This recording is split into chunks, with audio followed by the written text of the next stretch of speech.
I never thought silence could be so loud. For 12 years, I heard nothing. No phone calls on my birthday. No texts asking how I was doing.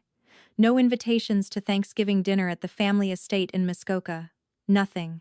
I'm Natasha. I'm 29 now, and for 12 years, from the time I was 17 until last month, my family erased me like I'd never existed.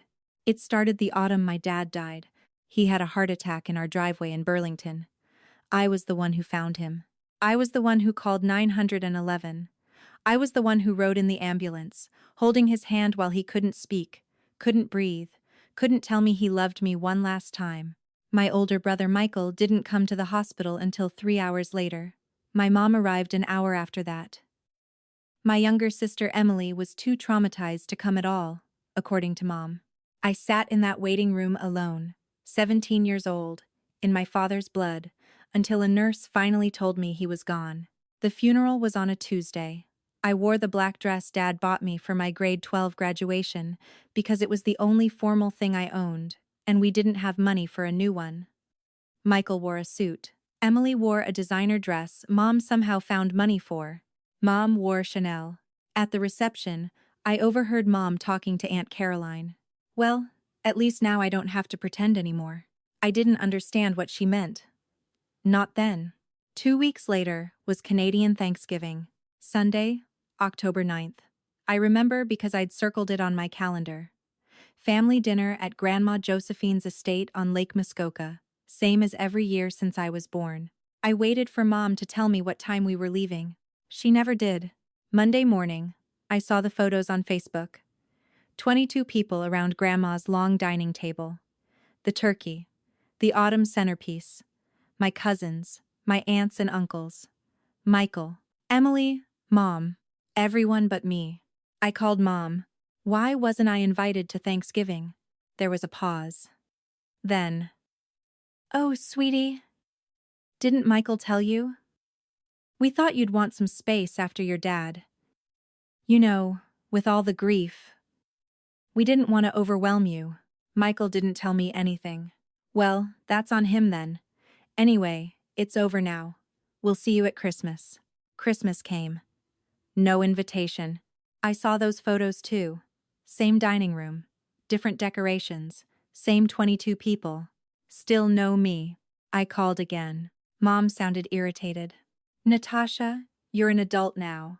You don't need a formal invitation to family events. You know when they are. If you wanted to come, you should have just come." But no one told me. "I have to go. We're opening presents." She hung up. I sat in my apartment in Burlington, alone, staring at my phone.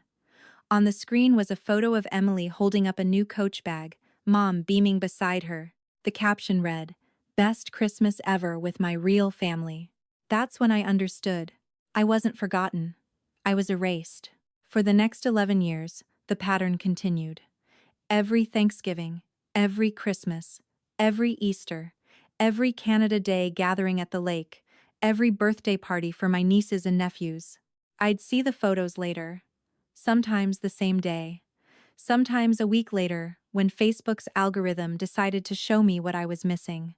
Year 1, I tried calling, texting, showing up unannounced at Mom's house in Oakville. She wouldn't answer the door. Year 2, I sent cards, letters, emails asking what I'd done wrong. No response. Year 3, Michael finally replied to one of my texts. "Mom doesn't want you around. You remind her of Dad. Just let it go." That was it. 16 words. 12 years of silence, summarized in 16 words. By year 5, I stopped trying. I built my life. I got my nursing degree. I worked at Toronto General Hospital. I made friends who became my chosen family. I dated. I traveled. I existed. But every October and December, when I'd scroll past those photos, something inside me would crack a little bit more. Last year, I turned 29 on March 14th. No one from my blood family acknowledged it. On March 15th, I got a call from a lawyer named Patricia Kowalski. "Miss Reeves, I'm calling regarding the estate of Josephine Clark, your grandmother. I'm very sorry for your loss." I sat down on my kitchen floor. When did she die? 2 weeks ago. The funeral was last Saturday. 2 weeks. They'd had 2 weeks to tell me. They'd had a funeral, and no one called. I wasn't invited to the funeral either, was I? Patricia's voice softened. I don't know the family dynamics, Miss Reeves. What I do know is that Mrs. Clark left very specific instructions. She wanted me to contact you directly. Can you come to my office tomorrow? I took the day off work. Patricia's office was in downtown Toronto, on the 40th floor with a view of the harbor. She was maybe 60, with kind eyes and gray hair pulled back in a bun. She slid a folder across her desk. Your grandmother updated her will 14 months ago. She was very clear about her wishes. The Muskoka estate, including the main house, the boathouse, and all 32 acres, goes entirely to you. No other beneficiaries. I stared at the papers. The house where they have Thanksgiving? Yes. The house where they have Christmas? Yes. The house worth, I couldn't even finish the sentence. The property was appraised at $4.7 million last year. Your grandmother also left you a letter. She handed me an envelope. Grandma's handwriting. My name in her shaky cursive. I opened it right there. Dearest Natasha, if you're reading this, I'm gone. And I'm so sorry I wasn't braver while I was alive. I knew what your mother was doing. I knew she was keeping you away. Every year, I asked about you. Every year, she said you were too busy, too tired, too grieving to come. She said you needed space. That you'd asked not to be invited. I believed her for too long. By the time I realized she was lying, I was old and sick, and she controlled everything in my life. My medications, my appointments, my phone. But I controlled my will. The house is yours because you deserve it. Because your father loved that house, and you loved your father. Because in all the photos your mother posted, I saw how happy everyone looked, and I knew the person missing from those photos was the one who deserved to be there most. Use it however you want. Sell it. Keep it. Burn it down if it helps. I just wanted you to have something that was taken from you. All my love, Grandma. I cried in Patricia's office for 20 minutes. Then I asked, when can I take possession? You already have it. The deed transferred upon her death. I've been paying the property taxes and utilities from the estate account, but as of today, that responsibility is yours. Here are the keys. She handed me 2 sets. One modern, one old brass. Your mother doesn't know yet. Per your grandmother's instructions, the will reading is scheduled for next week. I'm required to inform all parties at that time. I looked at the keys in my hand. Can you not tell her which property I inherited? Just that I received something? Patricia smiled slightly. I can be very vague in my letter, yes. I drove to Muskoka that afternoon. 2 hours north of Toronto, winding roads through pine forests, past lakes that reflected the gray March sky. The gate code still worked. Grandma had left it in the letter. I drove down the long driveway, past the maple trees Dad and I used to climb, past the garden where Grandma grew tomatoes every summer. The house was exactly as I remembered. Cedar and stone, sprawling across the hilltop, floor-to-ceiling windows overlooking the lake. 6 bedrooms, 4 bathrooms, a kitchen bigger than my entire apartment. I used the brass key. The door opened. Everything inside was frozen in time. Grandma's reading glasses on the side table, her crossword puzzle book, the quilt she'd been knitting. I walked through every room. The bedroom where Dad used to stay when we visited. The sunroom where Grandma and I would have tea. The dining room with the table that sat 24. The table where I hadn't sat in 12 years. In the kitchen, I found something that made my blood run cold. A calendar. November and December marked up in Mom's handwriting. Thanksgiving, 22 people. Turkey ordered Christmas, 24 people. Ham ordered. New Year's 18 people. Champagne delivered. They'd been planning this year's gatherings. In Grandma's house, which was now my house. I took photos of everything. Then I called Patricia. Do they know Grandma's dead? Yes. I sent notice to all family members the day after she passed. And they're still planning to use the house? It appears your mother has been managing the property for several years. She likely assumes it passed to her. Can I change the locks? It's your property. You can do whatever you want. I hired a locksmith that week. Changed every lock, every door, the gate code, everything. Then I waited. Thanksgiving was October 13th this year. I know because I'd been watching Mom's Facebook like a hawk. October 12th, she posted. Getting the lake house ready for our annual Thanksgiving feast. Can't wait to see everyone tomorrow. Blessed and grateful. 43 likes, 12 comments. All from family members I hadn't spoken to in over a decade. I drove to Muskoka that night, parked my car in the garage where no one could see it, turned off all the lights, waited. They started arriving at noon. I watched from the upstairs window as car after car pulled up. Mom's Mercedes, Michael's truck, Emily's Audi, Aunt Caroline's van, Uncle Stuart, Cousin Rebecca, Cousin James. 18 people total, carrying food, wine, bags of presents. Mom walked up to the front door, tried her key. It didn't work. She tried again, frowned, pulled out her phone. I watched her call someone. Wait, call again. Then she started pounding on the door. Mom? Mom? Something's wrong with the locks. That's when I walked downstairs and opened the door. You should have seen her face. Natasha? What are you doing here? Did you break in? Behind her, 18 people stared at me like I was a ghost. I didn't break in. I live here. This is my house. Your house? Don't be ridiculous. This is Grandma's house. I've been taking care of it since she died. I know. But she didn't leave it to you, Mom. She left it to me. And I'd like you all to leave now. Michael pushed forward. That's impossible. Mom's been managing this place for years. There's no way. I held up the deed. Want to see the paperwork? Silence. Emily started crying. But where are we supposed to have Thanksgiving? That's not my problem. Mom's face went from shock to rage. You selfish little bitch. After everything we've done for you. What exactly have you done for me? Name one thing in the last 12 years. She opened her mouth, closed it, opened it again. Nothing came out. I'll give you all 30 minutes to get your food back in your cars. After that, I'm calling the police for trespassing. You can't do this. Mom was screaming now. This house has been in our family for 40 years. Your father proposed to me on that dock. This is our home. It was Grandma's home. Now it's my home, and you're not welcome here. Aunt Caroline tried next. Natasha, honey, I know you're hurt, but do you? Do you know I'm hurt? Because you've never asked. Not once in 12 years. You've never called, never texted, never wondered where I was at Christmas. Your mother said you wanted space. And you believed her? For 12 years? She didn't have an answer. One by one, they started moving food back to their cars. Crying, arguing, calling me ungrateful, calling me cruel. Michael was the last one standing on the porch.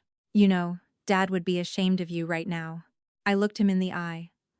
Dad's the only reason I didn't change my mind and let you all stay. Because he loved this house. And he loved me. And you all dishonored both of us by cutting me out of every memory you made here. He left without another word. I locked the door behind them and sat on the floor in the entrance hall, listening to the sound of cars driving away. Then I cried harder than I'd cried since Dad died. But this time, it wasn't from sadness. It was relief. The following Tuesday, Patricia called. Your mother contacted me. She's demanding to know the full contents of the will. She's threatening to contest it. Can she? She can try. But your grandmother was of sound mind when she made these changes, and I have medical documentation to prove it. She was very thorough. She knew this might happen. What about the others? My brother? My sister? Small monetary gifts, $5,000 each. The rest, including the estate and all assets, went to you. How much is the rest? After taxes and legal fees, approximately $6.2 million. I had to sit down. That Christmas, I didn't check Facebook. I didn't look at Instagram. I didn't wonder where they were or what they were doing. I spent it at the Muskoka house, alone. I made a small turkey, watched the snow fall on the lake, read a book by the fireplace, slept in Dad's old room. It was the most peaceful Christmas I'd had in 12 years. On Boxing Day, I got a text from a number I didn't recognize. Natasha, this is Aunt Diane, Caroline's sister. I need to talk to you about what happened at Thanksgiving. Can we meet? I almost deleted it. Almost. But something made me respond. Why? Because I wasn't there. I didn't know. And I need to apologize. We met at a Tim Hortons in Gravenhurst the next morning. She was in her 50s, wearing a parka and looking nervous. I'm going to be direct, she said, sliding into the booth across from me. I haven't been to a family gathering in 8 years. Your mother and I had a falling out when I called her out for how she treated you after your dad died. What do you mean? I was there that day. The day of the funeral. I heard her tell Caroline that she was relieved he was gone because now she could start fresh without his dead weight. And when I saw how she iced you out, how she turned Michael and Emily against you, I told her it was cruel. What did she say? She uninvited me from Thanksgiving that year, told the whole family I was jealous of her, spreading lies, trying to turn everyone against her. So they stopped inviting me too. I sat back, processing this. So, we've both been erased. Yes. And honestly, best thing that ever happened to me. I started having Thanksgiving with friends, real people who actually cared. But when Caroline called me last week, crying about how you threw everyone out, I had to reach out. Because you need to know something. She pulled out her phone and showed me a screenshot. A text thread between Mom and Caroline from October 12th, the day before Thanksgiving. Mom. She still hasn't responded to any of my calls since the lawyer letter.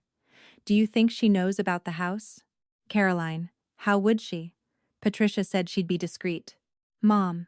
If that little bitch tries to take my house, I swear to God. Caroline. Relax. Even if Josephine left her something, it's probably just jewelry. The house has to stay in the family. Mom. It better. I've put $90,000 into renovations over the last 3 years. I looked up at Aunt Diane. She spent $90,000 on a house she didn't own? Apparently. After Josephine got sick, your mom took over everything. Had the roof redone. Renovated 2 bathrooms. New kitchen appliances. All without asking Josephine, just putting it on credit cards and assuming she'd inherit everything. Did Grandma know? I don't think so. She was on a lot of medication those last 2 years. Your mom was her primary caregiver. She controlled everything. My hands were shaking. And the money? Where did Mom think she'd get $90,000 to pay it back? By selling the house, probably. Estate that size in Muskoka? Could easily get $5 million. She'd pay off the cards and keep the rest. I sat there, numb. Why are you telling me this? Diane's eyes were sad. Because you deserve to know who these people really are. And because I want you to know that not everyone in this family is like them. Some of us were excluded too. And some of us are proud of you for standing up for yourself. We talked for 2 more hours. She told me everything. How Mom had always been jealous of Grandma's relationship with Dad. How she'd resented me for being Daddy's girl. How, after he died, I became a reminder of everything she wanted to forget. How she'd poisoned Michael and Emily against me by telling them I blamed them for not being there when Dad died. How she'd told extended family I was mentally unstable and needed space to heal. How it had all been lies. On January 2nd, I hired a contractor to do an assessment of all the work Mom had done to the house. His report was damning. The roof replacement? Unnecessary. The old roof had 5 more years, minimum. The bathroom renovations? Purely cosmetic. The kitchen appliances? Top-of-the-line luxury models, when the old ones worked perfectly. She hadn't been maintaining Grandma's house. She'd been upgrading her future inheritance. With credit cards, she never planned to pay back herself. The contractor estimated the actual necessary maintenance over 3 years would have been maybe $15,000. She'd spent $90,000 on vanity projects. I documented everything. Photos. Receipts I found in Grandma's filing cabinet. Credit card statements sent to the house. Then I called a lawyer of my own. Not Patricia. Someone who specialized in estate litigation. His name was David Chen. He listened to everything, reviewed all my documentation, and leaned back in his chair. Your mother has committed fraud. She made material improvements to property she didn't own, using credit cards she took out in her own name, under the assumption she'd inherit assets that weren't hers yet.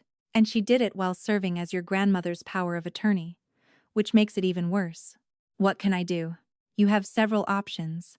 You could sue her for the cost of the unnecessary renovations. You could report her for elder abuse. You could press charges for the forged signatures I see on some of these contractor agreements. What would you do? He smiled slightly. I'd give her a choice. She pays you back the $90,000, stays away from your property, and you don't press charges. Or she refuses, and you pursue every legal avenue available. And my siblings? The rest of the family? They're collateral damage. Unless they personally wronged you in a legally actionable way, they're just guilty of believing your mother's lies. I thought about it for 3 days. Then I made my decision. February 7th, I sent a letter via registered mail to Mom's address in Oakville. It was 1 page. Dear Mom, as you're now aware, I inherited Grandma's Muskoka property. I've completed an assessment of all improvements you made while serving as her caregiver. You spent $90,000 on unnecessary renovations to property you didn't own, using credit cards you cannot afford to pay back. You have 2 choices. 1. Repay me the full $90,000 by March 31st, or 2. Face civil litigation for fraud and a report to the Office of the Public Guardian regarding your conduct as power of attorney. Additionally, you and any family members who supported your deception are permanently banned from the Muskoka property. This includes Michael, Emily, Caroline, and Stuart. Aunt Diane is welcome anytime. You have 14 days to respond. Natasha. She responded in 6. Not with a letter, not with a call, with a Facebook post. It breaks my heart when children turn against their parents over money. I spent years caring for my mother, sacrificing my own needs, only to watch my ungrateful daughter try to destroy me over an inheritance. I'm devastated. Please pray for our family. 64 likes. 38 comments, all supportive. Not one person asked for my side of the story. I screenshot it, added it to my file, sent it to David. He called me 3 hours later. This is defamation. She's publicly accusing you of elder abuse and financial exploitation. We can add that to the lawsuit. Do it. March 31st came and went. No payment. No communication. April 2nd, we filed. The lawsuit was public record. Some local journalist picked it up because of the property value. Muskoka heiress sues mother for fraud, ran in the Aurelia packet. That's when my phone started ringing. Cousins I hadn't heard from in a decade, calling to catch up. Aunts suddenly remembering my birthday. Emily texting that she always knew something was wrong and she wanted to reconnect. I blocked them all. All except one. Uncle Peter. Dad's younger brother. He'd moved to Vancouver 12 years ago, right after Dad died. We'd lost touch. He called on a Tuesday evening. Tasha, it's Uncle Peter. I just saw the news. I had no idea any of this was happening. I'm so sorry. His voice broke at the end. Where have you been? I asked. Running away, honestly. After your dad died, I couldn't stand being around your mom. She said such awful things about him at the funeral. About how he was weak, how he let himself die. I confronted her, and she told me to leave. So I did. I moved west and I cut everyone off, and I'm realizing now that was a mistake because it meant I cut you off too. Why didn't you stay in touch with me? Because I'm a coward. And I'm sorry. But I'm here now if you want me to be. I did. Uncle Peter flew to Toronto in May. We spent a week at the Muskoka house together.